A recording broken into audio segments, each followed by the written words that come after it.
Black Sabbath's Headless Cross was a highly praised critical success, seeing impressive album sales in Germany and other European countries.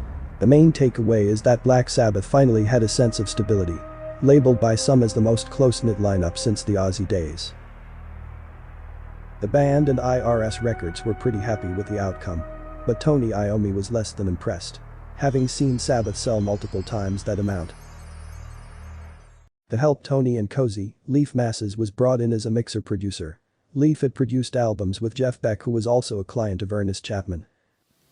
And on the studio side, I used to run I set up and run the studios for ABBA's record company in Sweden, but I personally was more involved in doing guitar rock music and had some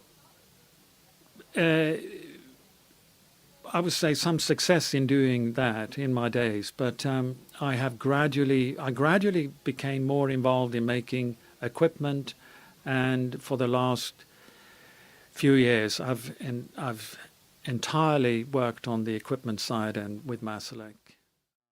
The recording of the album would take up 2 studios, Rockfield Studios in Monmouthshire, Wales, and Woodcray Studios in Berkshire, England, lasting from February to June of 1990. Musically, Tyr would follow suit with a sound that was crafted during Headless Cross.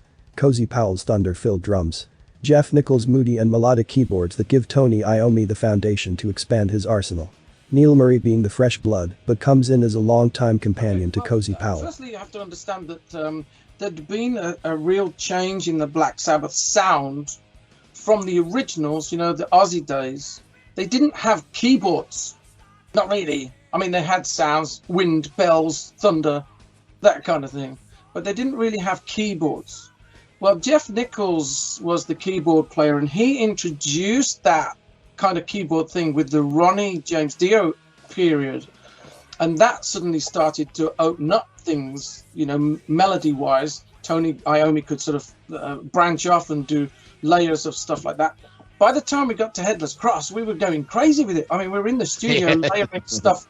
I did 50 tracks of vocals. Tony was doing like 20 tracks of guitars. It was just going mad.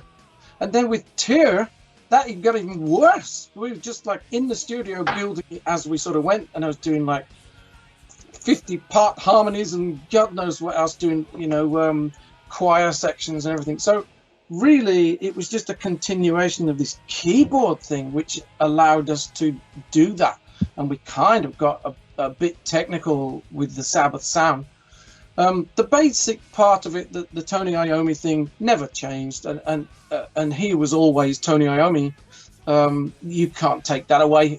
It's the basis of everything that is to do with Black Sabbath. So we explored it, we played with it, we toyed with it, turned it upside down, inside out, and kind of just went with it. So the writing process, like you're asking, was really quite exciting. I mean, to be able to do that with Black Sabbath, I don't think we could have gone any further with that idea. In fact, when I came back to do Cross Purposes, we kind of went back towards the old 4-piece sound with Geezer Butler. So I think Headless Cross and Tyr was it, really. I don't think we could have really got it any more technical, because you start to water down the whole Sabbath sound, really. So it was exciting, and we did enjoy it. Some great moments there with Cozy Powell. Cozy Powell was kind of producing that Headless Cross and Tyr thing as well. He was very instrumental in the way that kind of turned out. Tony Martin was again blessed with a vast variety of music to write to his heart's content.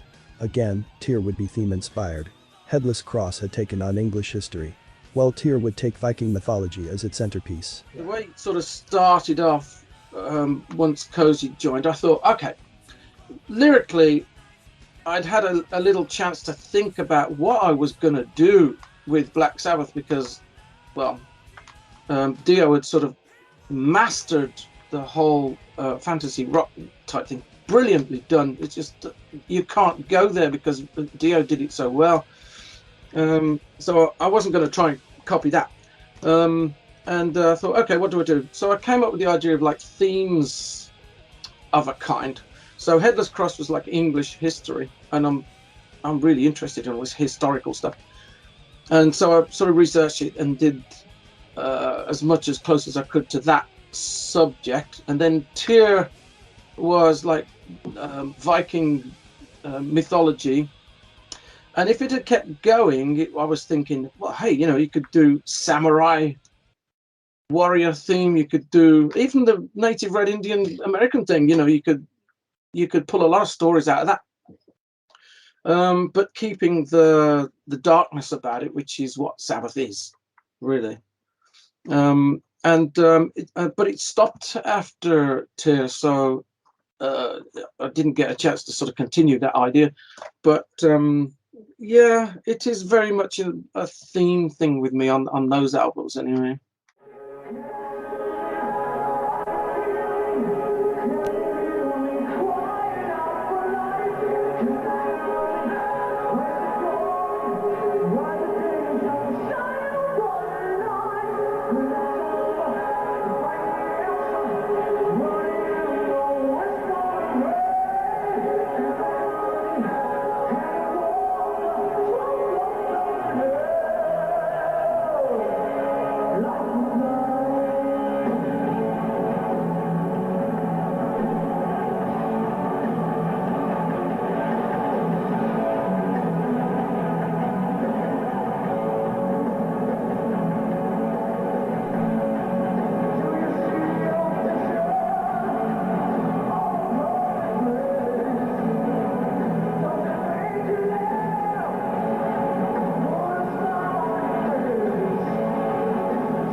Anno Mundi, abbreviated as AM, is a Latin word that means in the year of the world. The phrase Anno Mundi is actually taken from the Hebrew calendar. It is the first year of the earth following the 6 days of creation. Tony Martin said that people were going crazy with the notion that we gotta save the world. That somehow 1990 was the year we must do it in. Ozzy Powell said that for him, it was the most difficult song on the album. That it really wasn't until Tony Martin started on the vocals that he started to get the song down.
The Lawmaker gives us our first taste of the Tyr theme.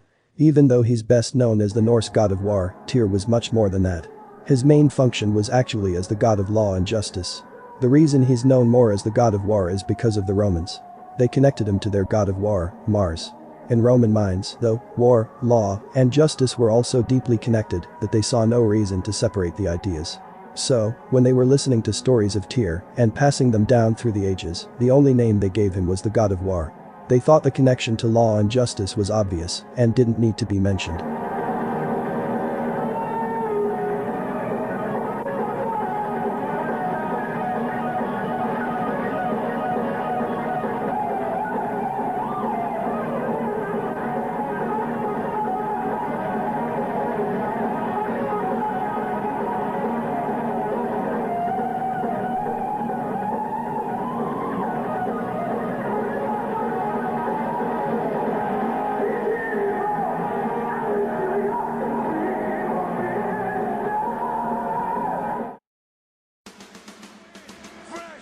some of the most popular TV preachers in the country. We're family here!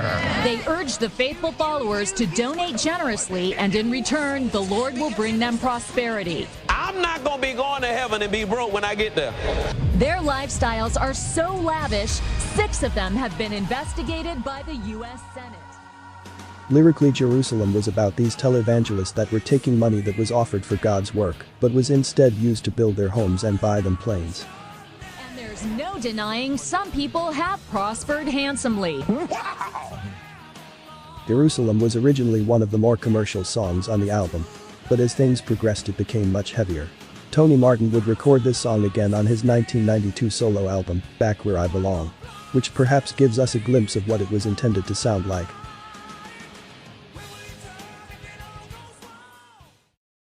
The epic track for the album comes in the form of The Sabbath Stones, which went through several names including Lunchbox, because Cozy said it was so meaty, Fire and Water, and Fortune the Flame. Based on the Bible's The Ten Commandments.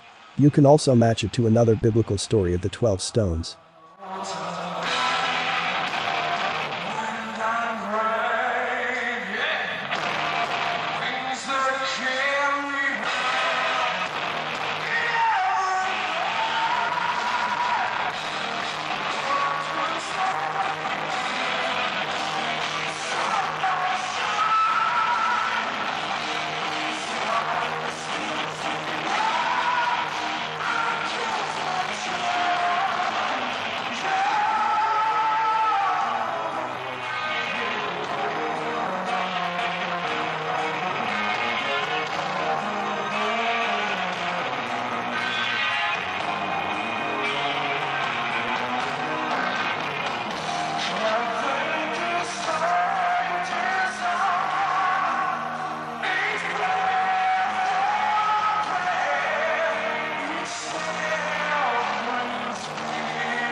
The Battle of Tyr, Odin's Court, and Valhalla is the core of Tony Martin's Tyr theme.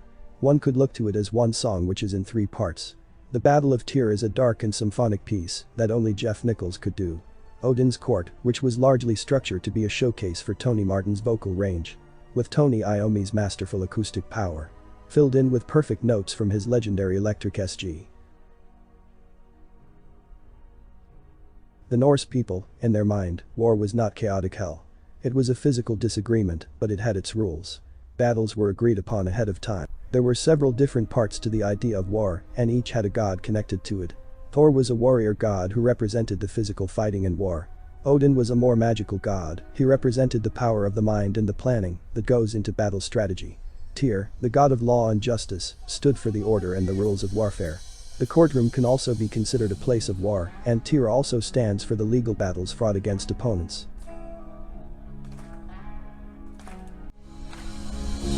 As you walk alone, the night surrounds you like a shroud. The dreams you had were once of love and being proud. Misty horizons block your vision of the world. But the raven's eyes will show you all you need to know.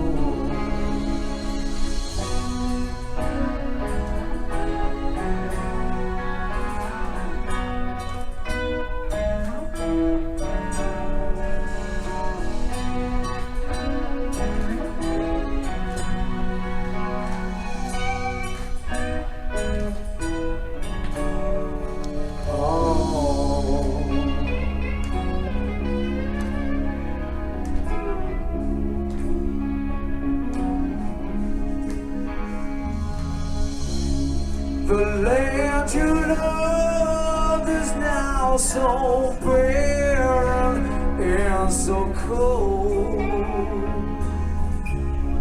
The name of God rings out so high in your soul. This time the message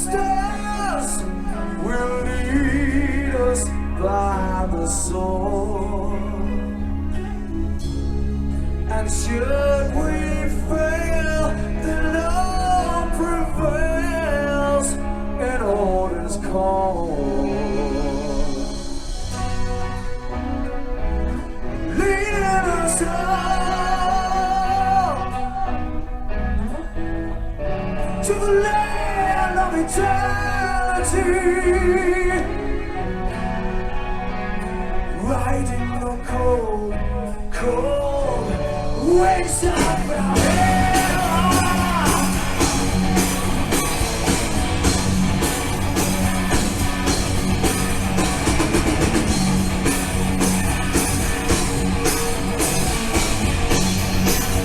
Valhalla, Odin presides over Valhalla, the most prestigious of the dwelling places of the dead.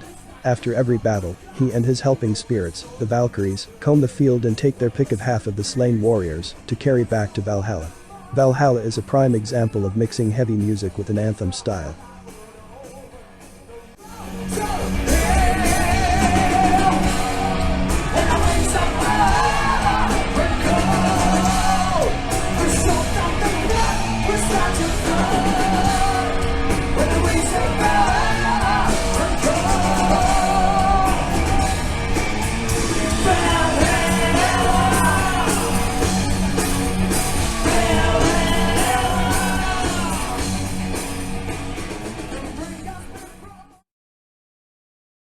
Tony Martin had written a ballad for Headless Cross.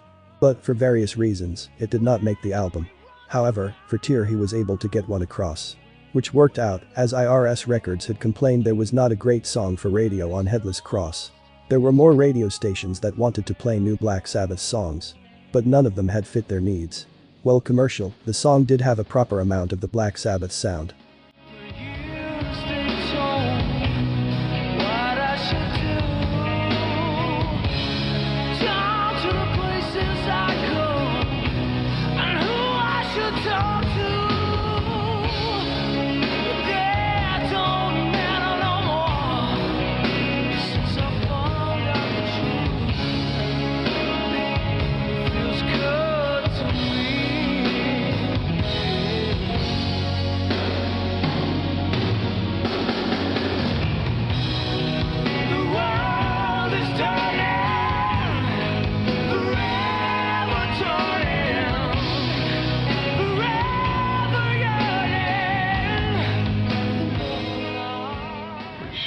That track was selected because I think it was probably the most suitable as a ballady single, I suppose.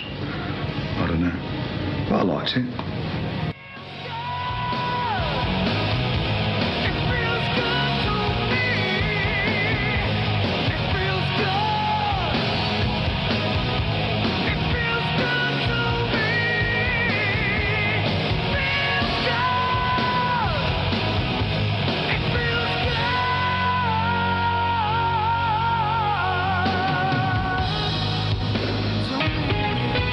The ballad, Feels Good to Me, was picked out as a single from the start, being released on cassette, CD, and vinyl formats.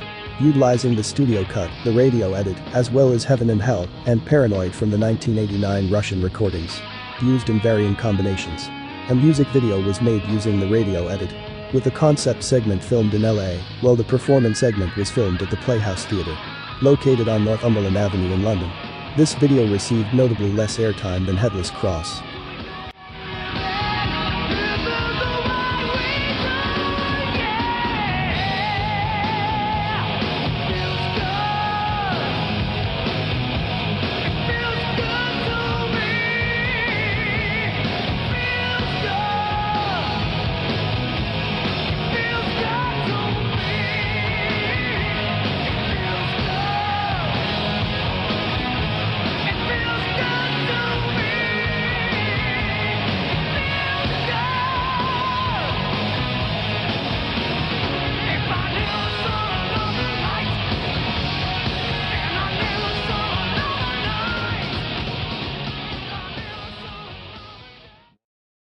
Heaven in Black was thought up by Tony Martin during the band's 1989 Russian tour. As he learned the history behind the St. Basil Cathedral in Red Square, Moscow. It was ordered by Tsar Ivan IV, better known as Ivan the Terrible. Ivan had the architects Barma and Postnik construct the cathedral after victories over the Mongols in 1552. Do you wonder why he was Ivan the Terrible? Well, after construction he asked the two if they could build another one just as good. They said yes. So Ivan had them killed. Heaven in Black, Cozy really bridges his Rainbow Days to Black Sabbath. This is one of the few Black Sabbath album closing tracks that goes out on a high, with the band thundering away in a more basic guitar, bass, and drum sound. August the 6th would see Tyr's worldwide release. The band were very positive about the final product. Tony Iommi looked the happiest he had been in years, commenting how making Tyr was the least amount of hassle since making Masters of Reality. I hope you enjoy this evening, listen to the album, have fun, don't drink too much because we have to work tomorrow. The album's press was kind for the most part. One magazine's comment was the lineup is no longer a grouping of anonymous musicians, but now a proven pedigree of musicians. As with all albums, there are varying opinions.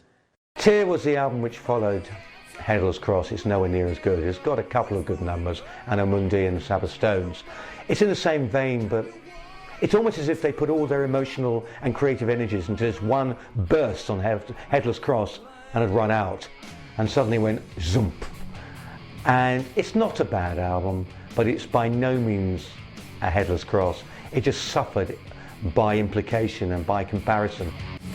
Tony Martin he sang on one really good Sabbath album, that's the Headless Cross. I personally haven't got much time for the music that's on Tyr and Cross Purposes. You're damned if you do and you're damned if you don't, which is sort of apt for Black Sabbath. But you know, if you do something different, oh, well, it's not like Sabbath used to be. And if you try and sound exactly like how they were, well, why don't they do something new? You know, you almost can't win. When people talk about Black Sabbath, and when they always seem to miss out on Tony Martin, and I think it's a great shame because many Sabbath fans have enjoyed the albums that he's done over the years. Tony Martin's certainly been underrated by a lot of people as a singer, and I think when we look back, we'll find that the albums he appeared on with Sabbath, although not the best-selling and certainly not the most critically applauded, held together as a body of work that he certainly has no need to be ashamed of. Cozy was asked about the set list for the upcoming tour. He declined from saying what the exact songs would be, but he assured that the classics would be performed, along with showcasing songs from the new album. When asked if there would be a drum solo, Cozy responded in coy, "There would be something." Hailing from New York City, Circus of Power was chosen as the opening act. The first half of September had seen some well-attended shows in England.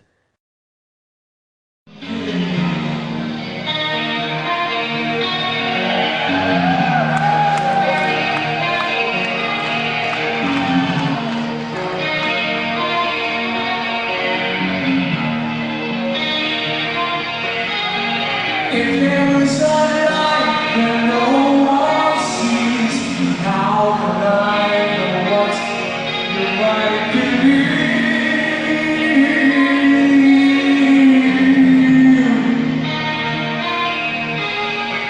A story's wrong, it can't be real, so I must reflect the truth within.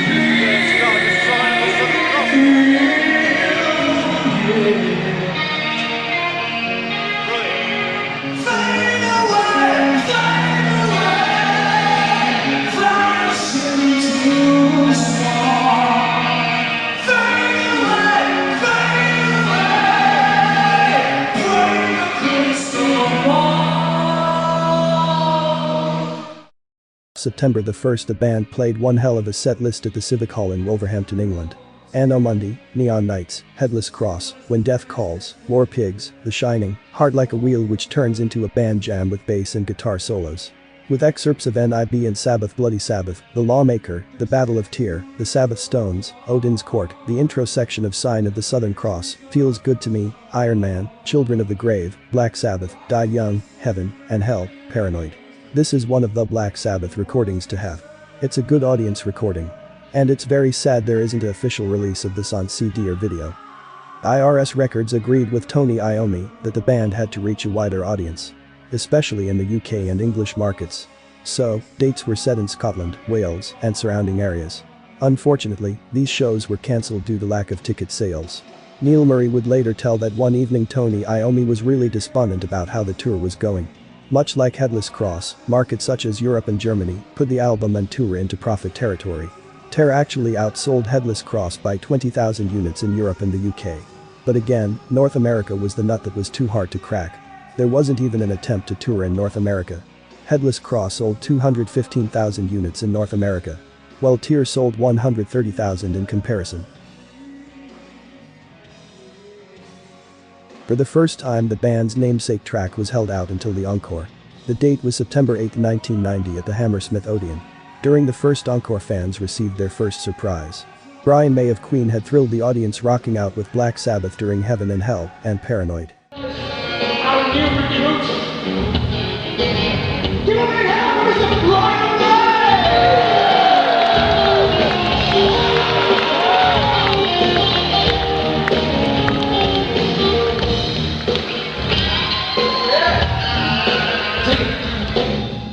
Black Sabbath then proceeded with a second encore. As the opening bell tolls for the song Black Sabbath, the crowd erupted. On the audience recording of the show, you can hear one fan in particular.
Black Sabbath were doing some killer shows. Blowing the roof right off some places. Quite literally in one instance. November 1, 1990, at the Joppe Den Hall in Amsterdam. Pyro had been given a no-go, so something else had to be figured out.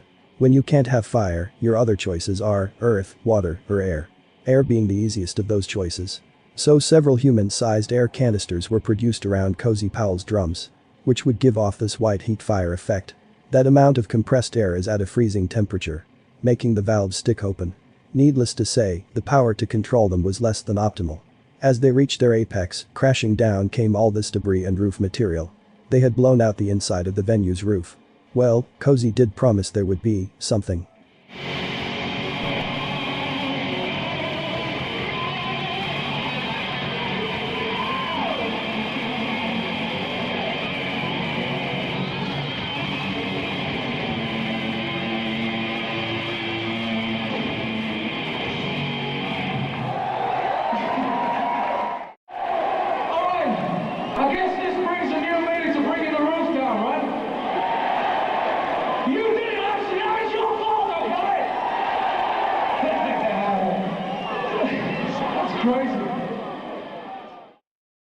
As of current date, Tyr has sold over 610,000 units.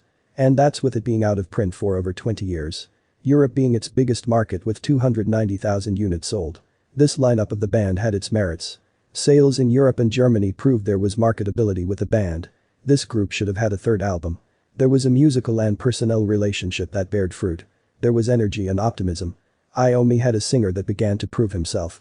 A rhythm section with experience and know-how that others would kill for. Someone who stood by him for 10 years as everyone else bailed out. IRS Records did a pretty decent job of getting awareness for the Headless Cross album on television and radio. But for Tyr they put in a lackluster effort. Headless Cross had better promotion, but lacked in distribution. Well, Tyr had better distribution, but lacked in promotion. Why we called it Tyr, don't ask me, but we did. And then we brought in Neil Murray to play bass. He also done the tour as well, the Headless Cross tour. So, you know, there was quite a few named people in that band, and it was a good band. Now, after Tyr, Tony Martin had run his course, it seemed, and the idea started to be put around about a reunion with Ronnie James Dio. 10 years after the fallout, Ronnie's career as a solo artist with Dio was a bit in the doldrums. He was starting to express feelings that he'd like to work with Iommi especially again. He felt they had one great album left to do and it was unfinished business. And finally they spoke and thought, well, let's get back together, do an album and do a tour. Of course, enormous enthusiasm from everybody. Geezer Butler was back on board as well. This was a classic band getting back together. Well, in my case, really, when I joined the band, it was because Geezer had decided that he didn't want to rejoin at that particular time. So throughout my period with the band a few years ago, I always thought that it was quite likely that Geezer would want to come back into Black Sabbath, which obviously was, you know, a very good thing. You know, he was a very important founder member of the band. So when the chance came for Geezer and Ronnie James Dio to come into the band, then obviously myself and Tony wouldn't be able to be in the band at the same time. And then Cozy's situation was slightly different. Yeah, I mean, to continue, I had a rather unfortunate accident where a horse decided to collapse on top of me, which put me out of action for a good 6 months, and the lads were just about to start recording a new album, so I obviously couldn't participate in that anyway, so they had to get somebody to replace me for the recording purposes. And there was a little bit of politics behind the scenes from various managers. I mean, we've all remained friends, fortunately, throughout all this anyway, so we didn't have a problem with it. But I think because of the politics behind the scenes, I obviously had to leave at that point. Yeah, they obviously didn't rate me as good enough to be in the band, and I don't know why that would be. Like I said, I did the best I could at the time. But no, the phone stopped ringing. My manager called me and said, "Sorry, kid, they don't want your services anymore." And I was like, "Well, okay." Well, the first time they did that was a big shock. Because I was actually walking out the door to go to rehearsals when the first time that happened, and nobody told me, so I was like, couldn't they have just sort of called me up or something, and sort of said something about it? But they're the sort of people, they don't talk to your face, and it's always been that way. You have to read between the lines pretty much with Sabbath, and you hear from somebody else, and then you wait for the phone call. So, bearing that in mind, I mean, I think they're just those kind of people that have never really had to talk to anybody face to face. They've always got people that do that for them. So, I don't know. But me, I'm sort of straight, and if there's something wrong, you have to tell me. If I can fix it, I'll fix it. If I can't fix it, we'll find another way around it. You know what I mean? It's like that's the way it goes with me. I don't know why. It was political, I think. Band politics are sometimes the worst. They decided to try and get Ronnie back into the band to do Dehumanizer, but almost instantly, within, I would say, 8 weeks, maybe 10 weeks, something like that, Tony Iommi called me and said, "This is not working, it's not working, would you want to come back and have another go?" Well, I already started my solo album, and so I went to his house and said, "I can't do this, I've just signed with Polydor, and I have to do my solo album now." And he said, okay, don't worry, we'll sort something out. So they went back with Ronnie James Dio. Zusammen bei mir, If There Is a Heaven.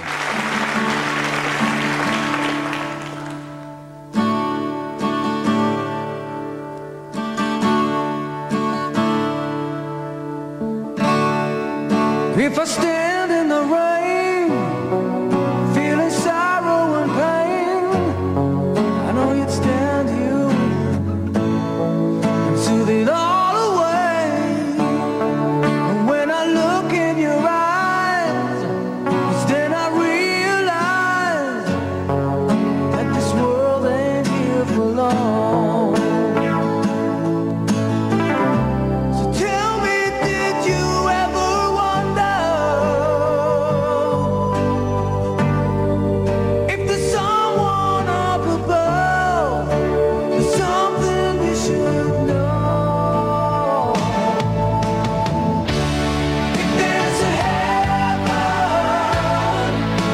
I'd wait there for you. And if there's a hell, darling, well then I'd just raise hell for you. And if there's nothing there at all, I don't know what I'd do